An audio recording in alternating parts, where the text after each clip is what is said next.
বাংলাদেশে অন্তর্বর্তী সরকারের যে দিনগোনা শুরু হয়ে গিয়েছে সেটা তো আপনি আপনারা প্রত্যেকেই জানেন, আমরা সবাই জানি, কিন্তু তার মধ্যে থেকে প্রত্যেক দিন যেন নতুন নতুন করে কিছু ট্রেন্ডিং ডেভেলপমেন্ট আমরা দেখতে পাচ্ছি। যেরকম গতকাল আমরা দেখেছিলাম কি যে সচিবালয়ে যে সমস্ত সরকারি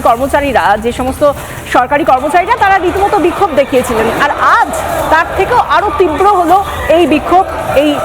এই যে তাদের যে ক্ষোভ বিক্ষোভ সেটা আরো তীব্র হলো, কেননা আজকে যখন মোহাম্মদ ইউনূসকে তারা দেখতে পেলেন, তারা ভুয়ো বলে তারা স্লোগান দিলেন, এবং এই জায়গা থেকে মোহাম্মদ ইউনূস এবং তার অনুচররা, সমন্বয়ক থেকে শুরু করে অন্যান্য উপদেষ্টা, প্রত্যেকেই ভালোই বুঝতে পারছেন কোন কাঁটার রাস্তার উপর দিয়ে তারা এখন চলছেন।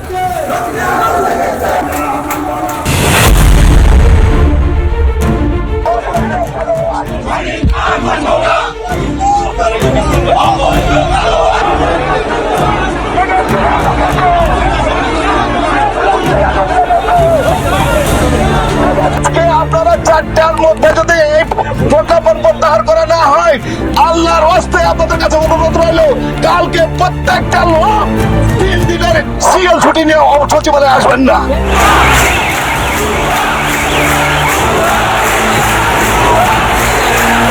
যদি আজকে এই আইনটি প্রত্যাহার করা না হয় তাহলে কর্মচারীরা তাদের স্বাভাবিক কাজকর্মে ফিরে যাবে না।